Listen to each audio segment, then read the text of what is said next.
The day she stopped waiting for the phone to ring was the day everything changed, though she didn't know it yet. There was a woman in her 80s, loved by children, who'd simply grown too busy to remember she was there. She had a house built for two, and a silence built for one. And one ordinary spring she did something small. She put her hands in a patch of dirt that nobody else wanted.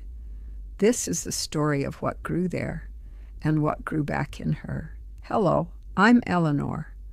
Before I begin, I want to be honest with you. I'm not a real person. I'm the AI narrator for this channel. The story I'm about to tell isn't anyone's specific biography. It's composed for this channel, drawn from the lives of older adults of a particular generation. It honors how they really lived. Let's call her Margaret. She'd been a wife for more than 50 years, and then one November she wasn't. Her husband, we'll call him Walter, went quietly, the way some long lives end. No drama, just a Tuesday, and then a different kind of Tuesday forever after. What surprised her wasn't the grief. She'd expected grief. What surprised her was the silence. A house built for two people makes a particular kind of quiet when only one is left in it. She'd find herself talking to rooms, answering questions nobody had asked. Her children loved her. I want to be clear about that. This isn't a story about cruelty. It's a story about distance. A son a few towns over, a daughter farther still. Both of them busy in the way that swallows years. They called on birthdays. They meant to call more. Here is a thing that happens to people in Margaret's position, and very few of them talk about it. She began to make herself smaller. She stopped mentioning the porch step that had gone wobbly. She stopped telling her son the medicine cabinet light had burned out, because she didn't want to be one more item on his list. Women of her generation were exceptional at this, at saying I'm fine in exactly the tone that asks for nothing back. It was one of their least useful gifts. But there's a cost to all that shrinking.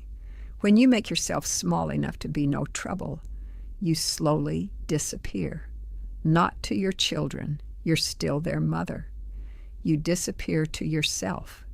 You become a role. The widow, the old woman on the corner, a list of needs waiting to happen. Now, the spring of that second year, a notice went up at the little community garden a few streets over. The kind of place where neighbors rent a bed, grow tomatoes, trade zucchini nobody can finish. There was one plot left, the one in the back corner, shaded part of the day, choked with weeds, soil gone hard and gray. Nobody wanted it. It had sat empty 2 seasons running, the way an empty thing starts to look like a reproach. Margaret didn't decide to take it exactly.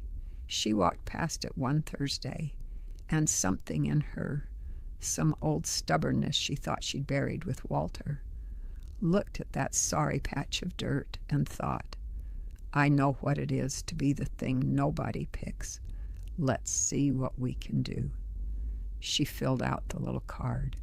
She paid her small fee, and she went home with dirt under her nails for the first time in years. The work nearly broke her the first week. Her knees complained. Her back offered its usual commentary. She'd come home filthy and aching and sleep like a stone. And that, it turned out, was the first good sleep she'd had in 2 years. She pulled weeds with a fury that surprised her. She hauled in better soil, a bag at a time, resting on the bench between trips. She planted what Walter used to plant, beans and tomatoes, and a stubborn row of marigolds because the color made her smile. And here is the strange part. The plot asked something of her every single day. It needed water. It needed tending. It did not care whether anyone had called. It only cared whether she showed up, and she did. Morning after morning she showed up for something that needed her. A garden, it turns out, is a sociable place. Slowly, people began to stop by her corner. There was a young man 2 plots over, recently divorced, she gathered, trying to grow something for reasons he couldn't quite name. He didn't know the first thing about it, so she taught him when to water, when to leave a thing alone. Plants are like people, she told him. They need light and water and to be left be the rest of the time. He laughed, the surprised kind of laugh, the kind that comes before you decide whether something's funny. There was a little girl who belonged to one of the other families who appointed herself Margaret's assistant, who ate 3 cherry tomatoes off the vine and denied eating any, who asked one afternoon why Margaret's hands looked the way they did. Margaret told her, that's what hands look like after 80-odd years of use. The girl turned the hand over, traced the veins, and said it looked like a map. Margaret nearly sat down right there in the dirt. The loneliness didn't vanish. I want to be honest about that because anyone who's lived it knows better. The loneliness that comes with this stage of life doesn't get fixed by a phone that finally rings. It's built into the shape of growing old in a world arranged for the young. But something shifted anyway. Margaret stopped measuring her days by whether anyone had remembered her. She had beans to stake. She had a young man learning to garden. She had a small assistant who believed every tomato deserved a ceremony. She wasn't waiting anymore, and a woman who has stopped waiting is a different woman entirely.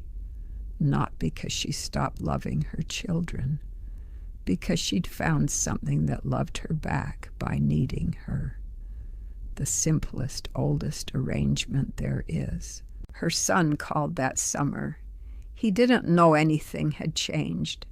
He asked the way he always did, how she was getting on, and instead of "I'm fine" in that flat asking-for-nothing tone, she told him about the garden, about the young man, about the marigolds, about the little girl and the map. There was a pause on the line. Then he said, "Mom, you sound really good." And she said, "I am." And she meant it.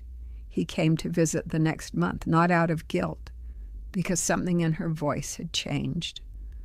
From a voice that was waiting to be visited into a voice that was simply, plainly living. And a living person, it turns out, is far more inviting to visit than a waiting one. There's something a whole generation of women understood, often too late, and Margaret was far from the only one to learn it.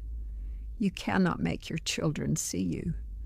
You can be deeply loved and entirely invisible at the same time, and no amount of waiting changes that arithmetic. But you can make yourself so present in your own days that the invisibility stops being the largest thing in the room. You can find the thing that needs you tomorrow, a garden, a neighbor, a small pair of hands learning to read, and then you are no longer waiting to be remembered. You are simply, usefully here. That was the quiet wisdom of a generation that knew how to make something grow from the patch nobody wanted. That was today's story. If you watch this and thought of someone, a person in your life who lived through their own version of this, call them this week. Tell them you were thinking of them. That's the thing this story is really about. And if these stories mean something to you, subscribing helps us keep telling them. Grand Companion pairs older adults with real human companions for ongoing conversations. Real people, not AI. We compose the stories on this channel.